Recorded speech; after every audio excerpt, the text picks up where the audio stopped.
बचपन 55 और 95 हर उम्र के लिए यकसा मुफीद, मफाद आम्मा का आलम बरदार।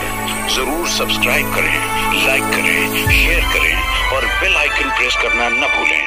Rabbani the scholar YouTube channel.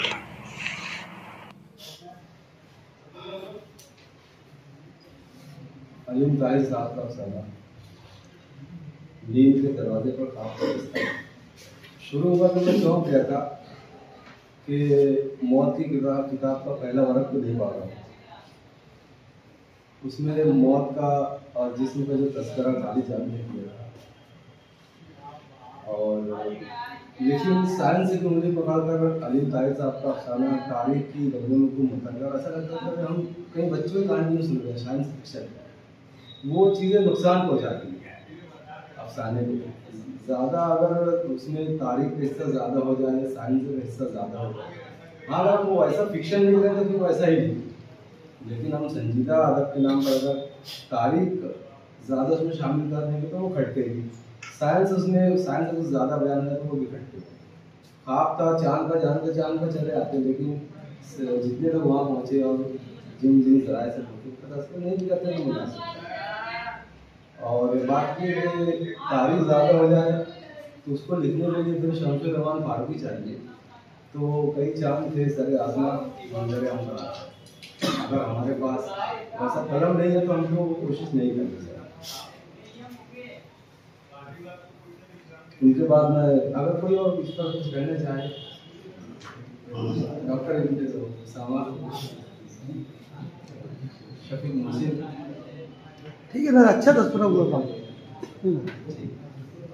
उनके बाद मैं गुजारिश करूँगा शहर मालेगांव के एक और असलंगार अजीज रहमान माही, आप आए और अपना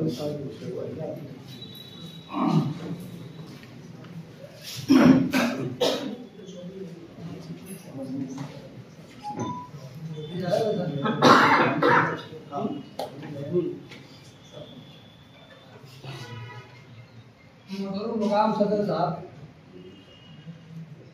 काबिल कदर अहले मिजान और मुद्दत सामिल नाम,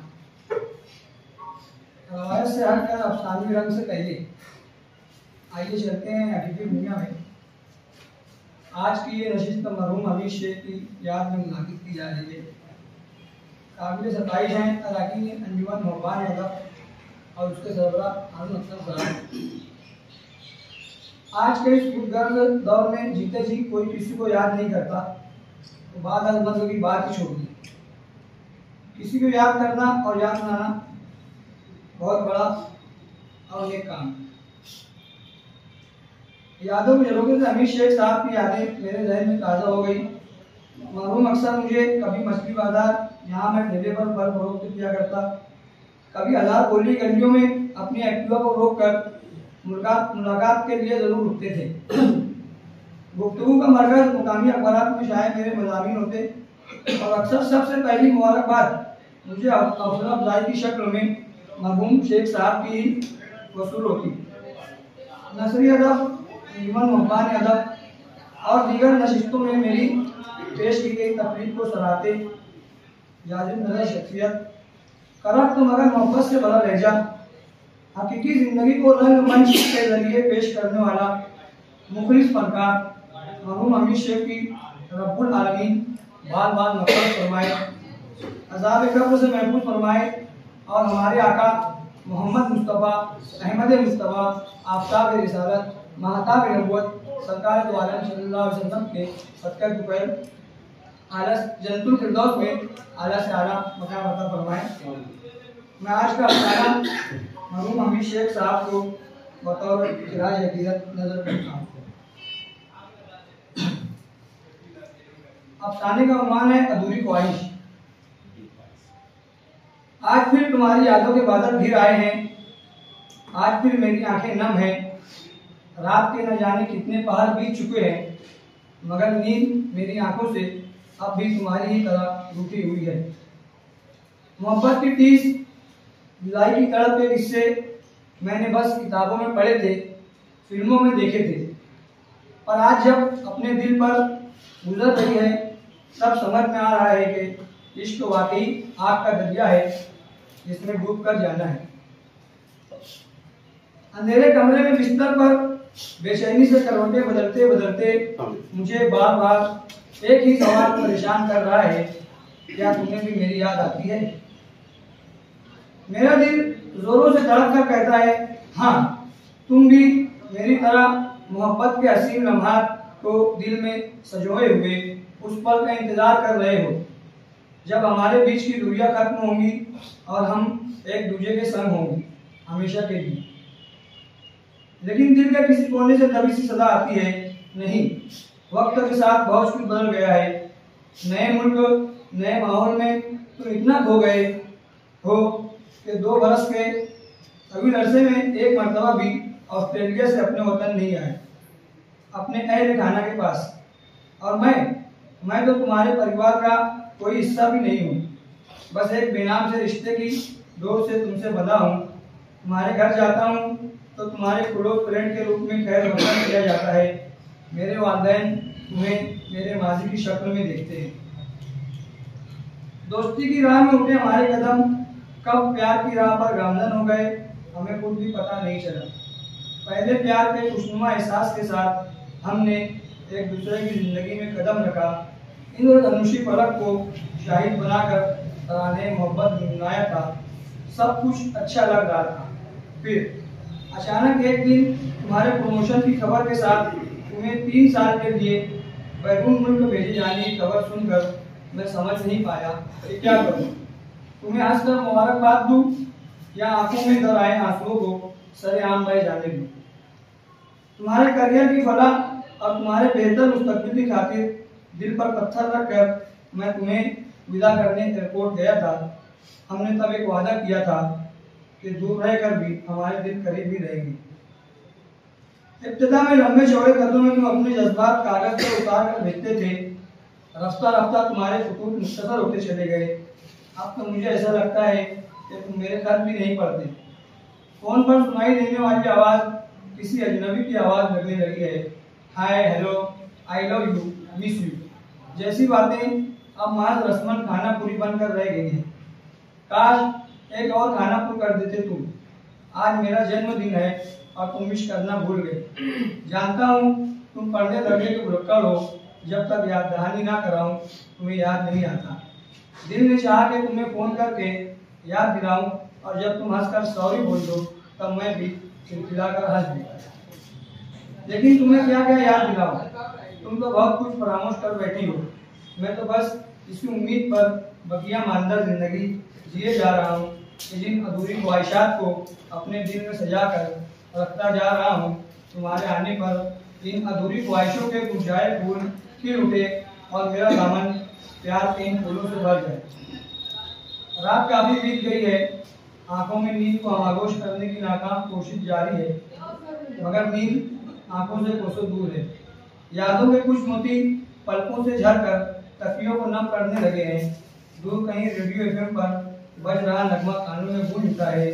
अपने होठों पर सजाना चाहता हूँ, तुझे मैं गुनगुनाना चाहता हूँ। सुबह जरा देर से बेदार हुआ तो तबीयत में एक बोझल बंधा। मैंने जैसे तैसे नाश्ता जहर मार किया। उसकी यादों की कसर टीस बन बन कर मेरे सीने में उठ रही थी। मेरे कदम खुद ब खुद उसके घर की तरफ चल पड़े। कॉल बेल बजाने पर उसकी अम्मी ने दरवाजा खोला। अरे अरशद, आओ आओ, अंदर आ जाओ, मैं तुम्हें बस फोन करने ही वाली थी। क्यों आंटी, क्या हुआ जो आप मुझे फोन करने वाली थी? मैं तजस्सुस में मुब्तला हो गया। अरे तुम्हारे लिए एक खुशखबरी है। वो क्या है? मैंने फौरन पूछा। आज दोपहर 12 बजे शगुफ्ता ऑस्ट्रेलिया से हमेशा के लिए इंडिया आ रही है। क्या? ये खबर मेरे ज़हन और दिल पर एक बम की तरह गिरी और मैं खुशी के मारे भूख बन गया, क्योंकि मेरी जिंदगी, मेरे जीने का मकसद, मेरे दिल का चैन, मेरी शब्बो मेरे पास आ रही थी और फिर मेरी आंखों के सामने हसीन सपने बिखर गए। 11 बजे ही मैं आंटी और अंकल के साथ टैक्सी में बैठकर एयरपोर्ट पहुंचा। रास्ते में ही मैंने खूबसूरत फूलों का गुलदस्ता खरीद लिया था ताकि अपनी शब्बों को 2 साल के तवील अरसे के बाद दीदार के साथ साथ फूलों के हमरा अपनी बेपनाह मोहब्बत के यकीन दिला सकूं। ठीक 12 बजे एयर इंडिया का प्लेन जमीन पर उतरा। आरजी सीढ़ियां लगाई गई और धीरे धीरे मुल्की व गैर मुल्की लोग सैयाह नीचे उतरने लगे। मेरी निगाहें तो उसे तलाश कर रही थी और मैंने देखा तो वो परी चेहरा हल्के नीले कपड़ों में मलबूस हौले हौले सीढ़ियाँ उतरती हुई जमीन पर आ रही थी, जैसे आसमान से कोई अप्सरा उतर रही थी। मैं मबहूत हो गया। उस पोजीशन में बड़े हुए निगाह ने मुझे अपनी जगह पर मुंजमद कर दिया और मैं पलके झपकाए बगैर उसे देखता रहा। अचानक आंटी ने मुझे हल्के से चपत रसीद की। वो आ रही है शगुफ्ता, मगर उसके साथ वो खूबसूरत सा नौजवान कौन है? मैंने देखा वाकई शगुफ्ता के साथ एक गोरा चिट्टा खूबसूरत सा नौजवान 3 पीस सूट में मलबूस, आंखों पर सीधा चश्मा लगाए, उसके कदम से कदम मिलाते हुए करीब आ रहा था। करीब आते ही वो अपनी माँ से लिपट गई, फिर अपने वालिद को गले से लगाया, फिर अजनबी नजरों से मेरी तरफ देखा और उस नौजवान का तारुफ करवाने लगी। मॉम डैड इनसे मिली, ये है मेरी तरफ से आप लोगों के लिए सरप्राइज। अंकल आंटी के मुंह से एक साथ निकला। जी हाँ, ये है अख्तर हुसैन, बहुत बड़े बिजनेसमैन और मेरे मजाजी खुदा। क्या मजाजी खुदा? ये तुम्हारे शौहर हैं? तुमने शादी कब की? आंटी ने पूछा। वो मम 1 साल हो गया। हुआ यूँ कि इनके वालिद की तबीयत अचानक खराब होने की बिना पर हमें फौरन शादी करनी पड़ी। इस बिना पर मैं आपको जवाब ना दे सकी। और क्या क्या बोलती रही, मगर उसकी आवाज़ से तेज मेरे टूटते सपनों की आवाज़ थी, जो उसकी आवाज़ पर हावी हो गई। मेरे हाथों से गुलदस्ता छूट कर नीचे गिर गया। बातें खत्म करके वो पलटी और उस नौजवान के हाथों में अपना हाथ डाले अपनी मम्मी डैडी के साथ आगे बढ़ गई। उसके कदम मेरे नीचे गिरे हुए गुलदस्ते को रौंदते हुए आगे बढ़ गए और मैं इन रौंदे हुए फूलों को देखने लगा जिसने मेरी जिंदगी को रौंद दिया था। मेरे दिल से एक तवील आ रही थी और वो आंसू आंखों से गिरकर गुलदस्ते में कहीं जल हो गई।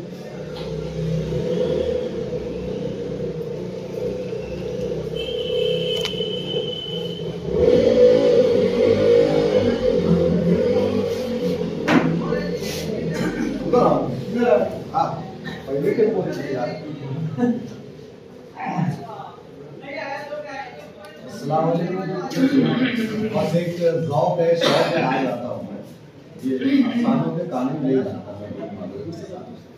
जो मुझे महसूस होता है वही बोलता हूँ। मुझे ऐसा महसूस हुआ, हम तो शायर हैं और एक मुशायरा में सदारत मिली थी सुनीता साहब को।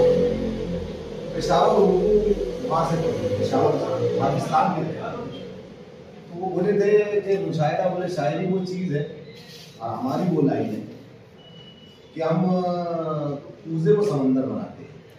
बस एक बहन है गरीब है, उसको उठा के लाना, पूरी फिल्म उसमें खत्म हो जाती है। और बोले उर्दू वालों का कमाल है ये शायरों का, जो समुंदर को कूजे में ले जाते हैं, बड़े समंदर को कूजे में ले जाते हैं। तो मैं नई भाई को पहली मरतबा साखता हुआ बड़ी मादरत के साथ, कोई भी चीज़ जैसे आज के ज़माने में शॉर्टकट हो जाए तो बेहतर है, मुझे ऐसा लगता है। मैं जो महसूस किया हूँ, मैं अफसाने में कोई कानून नहीं बता रहा हूँ। जैसे मैं एक शेर सुना था, बड़ा अच्छा था। एक तो खुदा की ज़ात, एक हमारी ज़ात, उसकी ज़ात हमेशा चिल्लाती है कि खास वही है, अहम वही है, अल्लाह उसके बगैर कोई नहीं, और वो है तो सब कुछ है। जैसे कहानी चली, अब यहाँ रूम नहीं चलाऊंगा, मगर मजदूर कटने के बाद कारखाना चालू है। कपिल शर्मा शो में सुनील गुरुवर, डॉक्टर गुलाटी शो छोड़ दिए, शो चालू है। मैं आप लोगों ने ये देखा है कि कोई पावर लोग मजदूर जो है, अगर उसका इंतकाल हो जाए तो 2 साल बाद बेवा का उससे अच्छा होता है, घर हम आंखों से देखे। तो वो शेर, ये शॉर्टकट, देखो जमाने की बात उस शायर ने कह दी है। मैं बहुत छोटा सुना था, 3 लफ्जों का मिसरा है, जमीन सर आदमी मैं अहम था, यही रहे। अब इस पे मंदे की दाद भी आ गई, सब आ गया। इन्हें बात करने अगर बैठेंगे, जैसे मैं ताहिर साहब से बड़ी माजरत से बोलूँगा, जो अच्छा लगा वो बोलूँ। इन्होंने कहा कि अलीम साहब ने जो लिखा वो ऐसा लग रहा था कि यार हम लोग इन्हें वो इंग्लिश फिल्में नहीं आते फिलिस माती, यार क्या अकेला बात कर रहा है, कई कई चीजें बात कर रही है। अब ताहिर साहब ने कहा कि अगर कलम हो तो इन्हें लिखे, ऐसा कलम हो तो लिखे, तो ना लिखे। मुझे ऐसा लगा ना कि मस्जिद में बच्चों को नमाज नहीं आती है मगर उनको बाहर नहीं किया जाता, क्या उनको सिखाया जाता है। मेरे ख्याल से आप मस्जिद के रखवाले हैं, आपका काम है ऊपर रखिए, आप रखिए। तो मुझे जो बुरा लगा बोलूँगा कि ताहिर भाई आपका कद अलग है, आप अगर अपनी नजर से ताहिर को देखेंगे तो वो आपके बराबर के नहीं। मैं एक बात बोलूँगा, जब कोई छोटा फनकार अगर लिखे तो इनसे गुजारिश करूँगा तुम छोटे हो जाएगा, क्योंकि बच्चा तो बड़ा नहीं हो सकता, मगर बड़े को ये शऊर है कि वो छोटा हो सकता है। छोटा इसलिए हो सकता है कि बच्चा कभी ये नहीं बोलता वो अब्बा, ऐसे नहीं बोलता, मगर बच्चे को अब्बा ये बोलते हैं ले उसको बच्चा होना पड़ता है। आपका कलाम अलग है, आप बच्चे उनको बताइए क्या होता है, मगर इनकार मत कीजिए। मैं माजरत के साथ मैं सबके सामने माफी मांग रहा हूँ। मुझे मैं बता दूं, मुकीम असर ब्यावली साहब के पास तो हजल बताया नहीं, अब नईम भाई तो बहुत तो उनके पास तो एक लफ्ज सीखने वाला रहता था, और अल्लाह उनको जन्नत नसीब करे। 70 बहुत खराब बातें की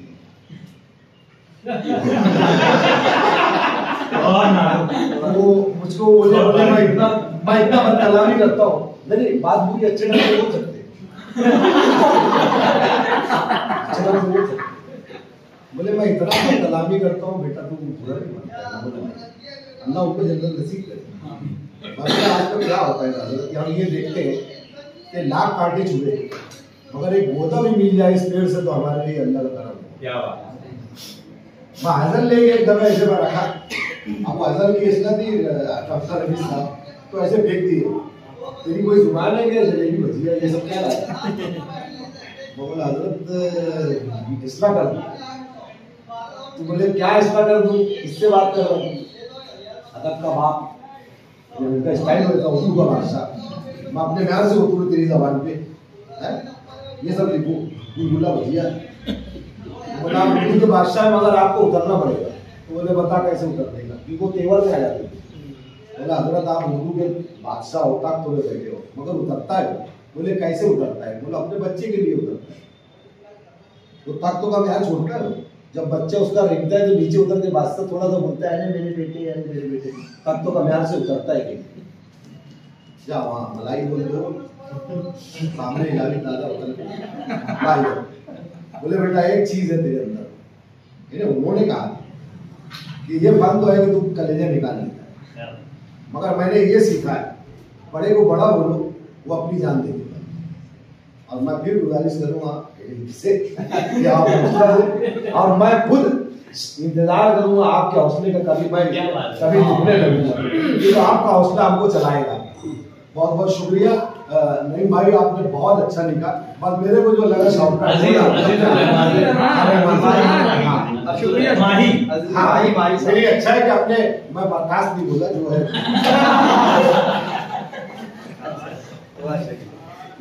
बहुत अच्छे से। ज़ैन नसीब के सलमान सर जो है तशरीफ लाए और अल्लाह जानता है कि मैं कभी फनकार को छोटा समझकर बात नहीं करता, मैं फनकार को फनकार के तौर पर देता हूँ। और अल्लाह मुझे बचाए इस खन्नास से, दूसरों को बचाए। कहानियों के खन्नास से बहुत बुरा होता है, कहाँ ले जाकर पटक देगा मालूम नहीं पड़ता। तो कहानी में अगर ऐसा फिक्शन दिया है तो वो अच्छा लगता है। एक राय दे रहा था मैं, मतलब कि मेरे नज़रिए से आप अगर उसको ऐसा रखना चाहें तो आप बाहर, और अगर मैं जो देख रहा हूँ जो महसूस कर रहा हूँ बयान ना करूँ तो मुझसे बड़ा मुनाफिक कौन। तो मुनाफा मुझसे नहीं होती है शकील भाई। नहीं बयान तो मैंने अल्लाह वाकर नहीं बोला, और वो एक हुक्म था वो कलम नहीं शौकीन फारूकी ने वो कई चांदे सरे आसमान, आप उसको पढ़े तो क्या नहीं, हम तो मुंतजिर हैं आपके बयान के, सुनना चाहते हैं सीखना चाहते हैं। वही बोल, मतलब अगर तारीख पर लिखना हो तो कलम वैसा लाए तो हम लिखें, और अगर अफसाने में तारीख लिखने बैठेंगे तो फिर आप सब जानते हैं अफसाने का क्या हासिल होगा। इससे अच्छा हमको तारीख उठाकर तारीख का मुताला नहीं है। तो मैं अलीम तारीख मेरे इनको मतलब मैं क्या उनको मैं कंडम नहीं कर रहा हूँ, उनकी तस्दीक नहीं कर रहा हूँ, मैं जो महसूस कर रहा था वो बोल रहा था। और उनके बाद अजीजुर रहमान माही, अब बचते हैं हारून अख्तर और सादिक असद। तो मैं मुनासिब समझूंगा कि हारून अख्तर को पहले बुला लें। पहले माही के ऊपर तबसरा बाकी है। अच्छा जो बोलना चाहते हैं बोले। एक बात और, अजीज रहमान माही ने जो अफसाना पेश किया है बुरी ख्वाहिश, उस पर आप लोग मज़ीद कुछ बातें करना चाहते हैं तो आपके लिए पोडियम हासिल है। अभी जैसे शकील भारती साहब ने अफसाने के अलावा सारी बातें एकदम सही बात, दिल खैर मकदम, क्योंकि हमें एक नई आवाज़, एक ताजगी का एहसास, एक नया तजुर्बा उनकी अपनी लाइफ का जो रहा है, फ़न के ताल्लुक से, मिमिक्री के ताल्लुक से, शायरी के ताल्लुक से, पेशकश के ताल्लुक से, और काफ़ी खाकसारी भरा अंदाज लिए हुए वो अपनी बात यहाँ पे रखते गए। लेकिन ये है कि जैसे अगर मैं शोले फिल्म देखकर निकला हूँ तो मैं शोले फिल्म के ताल्लुक से ही मैं बात करूँगा। अगर मैं वहाँ पे अफसाने के बारे में बात करूँगा तो शायद ये इररिलेवेंट बात हो जाएगी, गैर मुताल्लिक बात, बराबर। इसीलिए मैं मेरे मुताल्लिक बात की तरफ मैं आता हूँ कि आज मुझे अजीजुर रहमान माही, मेरी दानिश में अमूमन ऐसा रहा है कि आमतौर पर जिसमें हमारे शौर का दखल नहीं होता, इससे कबल जो 15-1 सालों में, 10-12 सालों में, वर्षों में जो मैं उनसे कुछ 2 से 4 अफसाने में सुना हूँ, कहीं कुछ मामला हुए भी हैं जिसका बरमला इजहार भी हुआ है। लेकिन आज का जो अफसाना था, ज़बान के हवाले से, पेशकश के हवाले से, अफसाना तो जैसे यहाँ पे ताहिर अंजुम सिद्दीकी साहब बैठे हैं, आप भी बखूबी भले से अफसाना ना लिखें, लेकिन आपको समझता है कि कहानी क्या होती है। एक्चुअल में मैं हमेशा फिल्मों के माध्यम को, मैं अपनी बात उसी से रिलेट कर रहा हूँ। मैं फिल्मों का जो ये जरिया है, मैं इसको हमेशा बहुत अहमियत दिया हूँ, बहुत ज़्यादा, क्योंकि ऑडियो विजुअल जो चीज़ होती है वो इतना कुछ सिखा देती है। आप बखूबी जानते हैं आप लोग, जो चीज़ इस अफसाने के अंदर मैंने महसूस की, खास तौर पे आप जो इंसान का जो ना शौर बहुत तेजी से भागता है, आप जैसे पढ़ना शुरू किया तो इख्तिताम तक कारीन पहुंच गए। शिकायत आपसे यही है, मोहब्बत भरी शिकायत है, वरना मैं शायद अभी बोलूं तो फिर शकील भाई फिर वहां पर आएंगे और फिर तो मेरी भी मोहब्बत भरी थी। जी मैं बिल्कुल शुरू में ये ऐसी चीज है अजीजुर रहमान भाई, मुझे बहुत अच्छी लगा। आपके जो सब तलफ्फुज़ के मामला भी बड़े प्यारे थे, यानी बाकायदा आपने उसकी क्या बोलते हैं होमवर्क करके आए हैं आप, पेशकश भी बड़ी शानदार थी। लेकिन इस अफसाने में नया क्या है? मौज़ूआत कभी नए नहीं रहते, पामाल मौज़ूआत को ही नए उस्लूब में, नई तकनीक में इस्तेमाल करने की वजह से किसी चीज को इंफरादियत और इम्तियाज हासिल होता है, बराबर बात। ये चीजें पता थी कि अंजाम यही होने वाला है, आप इसमें नया क्या दे रहे हैं? नया क्या? आपके पास जबान की दौलत है, आपके पास पेशकश है, आप कहानियों को सोचते हैं, उसको पिरोने का ढंग है आपके पास, लेकिन इसमें मुझे कोई ऐसी नई चीज, चौंका देने वाली चीज न इसका इख्तिताम, मुझे वही रिवायती इख्तिताम, वही रिवायती इख्तिताम।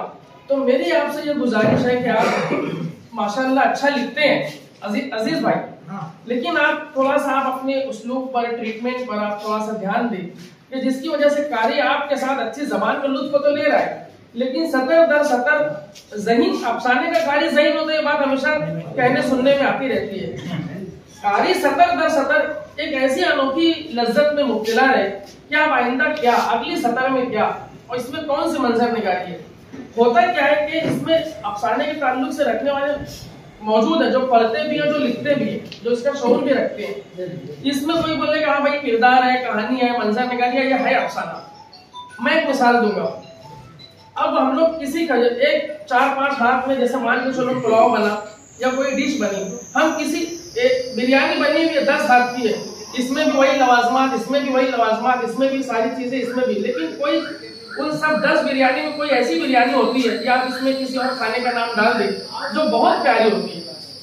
अब एक ऐसी है जिसको खाने के बाद वॉमिटिंग हो जाए, उल्टी आ जाए, तो हमको बिल्कुल अच्छी नहीं लगे, वो भी तो बिरयानी ही है ना, उसमें भी चावल है, उसमें भी गोश्त है, तो उसमें तो कहने के लिए अक्सर लोग कहते हैं ना अफसाना, इसमें तो किरदार है, ये है वो। नहीं, अफसाना जो आप जो एक्सपेक्ट रखता है अपने कारीन से, वो आपका अफसाना, इसमें मुझे वो असर फजीले दिखाई नहीं दी, माफ करना। आप थोड़ा सा उस्लूब पर और एक नई तकनीक पर आप ध्यान दें तो यकीनन आपको अपनी जबान का सही फल उसमें मिलेगा इंशाअल्लाह।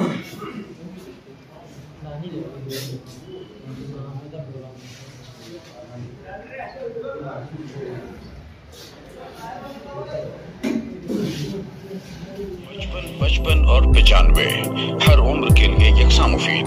मफाद आम्मा का आलम बरदार। जरूर सब्सक्राइब करें, लाइक करें, शेयर करें और बेल आइकन प्रेस करना न भूलें। Rabbani the scholar YouTube channel. Rabbani the scholar YouTube channel इल्मी, अदबी, दीनी, मिल्ली, समाजी, सकाफती, तहजीबी, फलाही, तिब्बी, फन्नी, माशी, तिजारती, माशरती, इंतजामी, इनकलाबी, तहरीकी, तहकीकी, तकनीकी, तफ्तीशी, तामीरी, तालीमी व मालूमाती यूट्यूब चैनल जरूर सब्सक्राइब करें, लाइक करें, शेयर करें और बेल आइकन प्रेस करें। Rabbani the scholar YouTube channel.